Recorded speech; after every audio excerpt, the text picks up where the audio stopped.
Morning, my name's Andrew Grosset, and I just want to take a little bit of time out today to talk to you about making decisions. You know, we all make decisions on a day-to-day basis, whether they be big, some small. You know, but sometimes you get into a situation whereby you need to make life-changing decisions. You hit a crisis point, something doesn't work. I mean, I don't know, you might just have the general feeling of being stuck in a rut. Maybe you're in a relationship that isn't working out, or is actually in fact falling apart around your ears. Maybe you're in a job whereby you're no longer happy with. Whatever your situation is, ultimately you feel the need to make a decision. Ultimately you feel the need to get out. Ultimately you're sat there and you're thinking, right, I need to influence a change here. And this is what we're really talking about within this clip. We're talking about what it takes to make an effective decision, and ultimately what enables you to stick to it. I mean, there's lots of different techniques and rules, so to speak, that people have out there for making decisions. You know, some people use seasonal techniques, you know, whereby we come to the end of the year and make New Year's resolutions.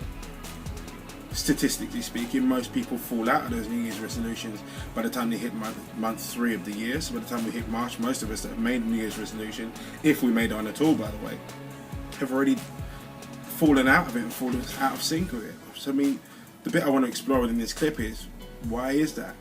Why is it that we find it so difficult to stick to the decisions that which we make? I suppose people cling to the whole New Year's resolution thing simply because it's a turn of the calendar year. It's a fresh start. We've hit a new January. It's a new year of opportunity. So there's an opportunity for yourself, you within yourself, to take your life and go, right, well, how do let's make some changes that I've been thinking about doing for the past year, and really drive that through this year and use this seasonal element of change. Well, the problem is that with people sticking to that change is that, number one, there's no consequence for you not actually achieving that New Year's resolution. And number two, what does the term New Year's resolution actually mean to you? Unless you actually live your life for that turning of the year and that fresh opportunity to change things, it's not really attached to you. It's not really something that you're going to remember on a day-to-day basis, because once the first week in January has gone by and the celebrations have died down and the New Year's cards have been taken down off the shelf, what's there to remind you of this decision that you actually made? So when it comes down to making decisions, I think it all boils down to your level of commitment.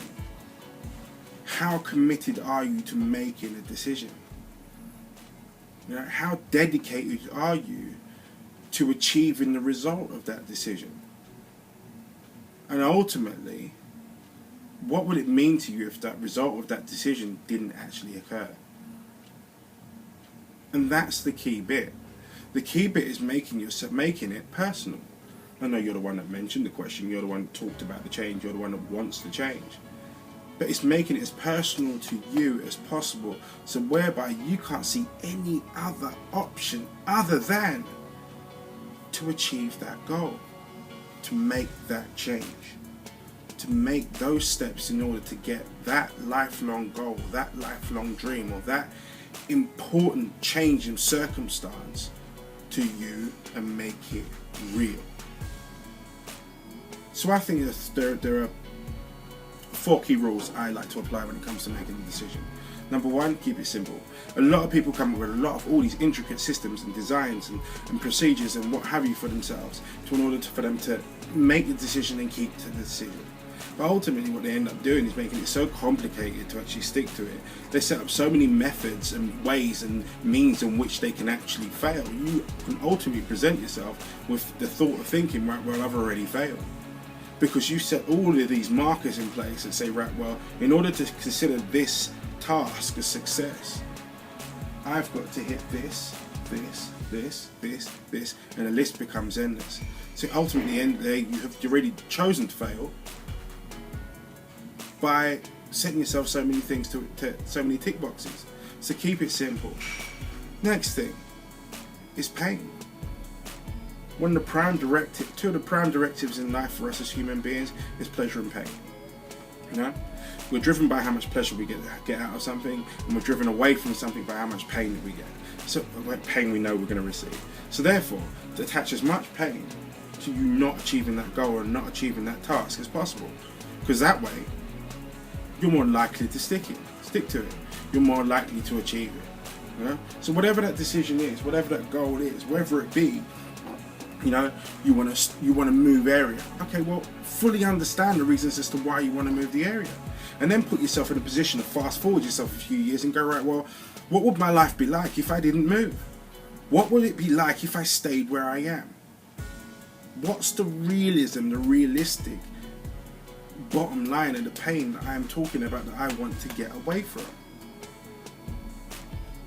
Next thing is write it down. Now, there's a lot of people that are in my life and have gone through my life that have talked to me about goals and setting themselves targets and all the rest of it, and they use this favourite saying, and it really irritates me when I hear it. It's in my head.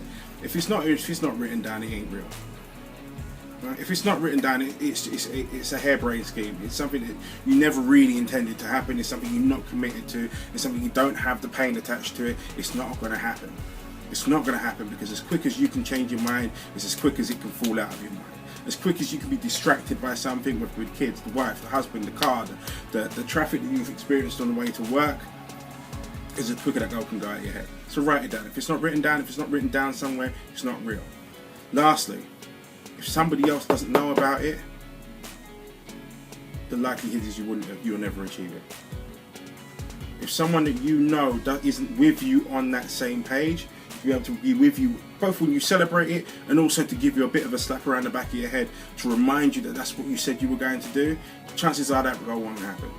Chances are you'll still be sat here in the next 6 months or so in the same position you're in, wondering why it all didn't go to plan. So there you have it, my 4 simple rules for making a decision. So just in summary, just to go over it, keep it simple. Don't make the rules too complicated as a measure of success. Number 2, make sure you are attached to the pain of going back in decision. Make sure you understand what you are driving to change. And most importantly, what will happen if you don't drive that change forward. 3, write it down. Make sure it is written down in front of you. It's tangible. You can feel it. It's on that piece of paper and it's written in your handwriting. It's as good as signing it yourself. And lastly, tell someone about it. Tell someone that cares about you what you care about. Make sure they're with you on the same page, so equally they'll be there to celebrate it, so you can give yourself that point of reward and recognition from somebody else that you respect and care about. But equally so, if you start to slip off the mark or you start to stray away, they can jump right behind you and make it and push you to make it happen. Anyway, it's a quick marker for this morning. Set targets, achieve dreams. This is Andrew Grosset. I'm out.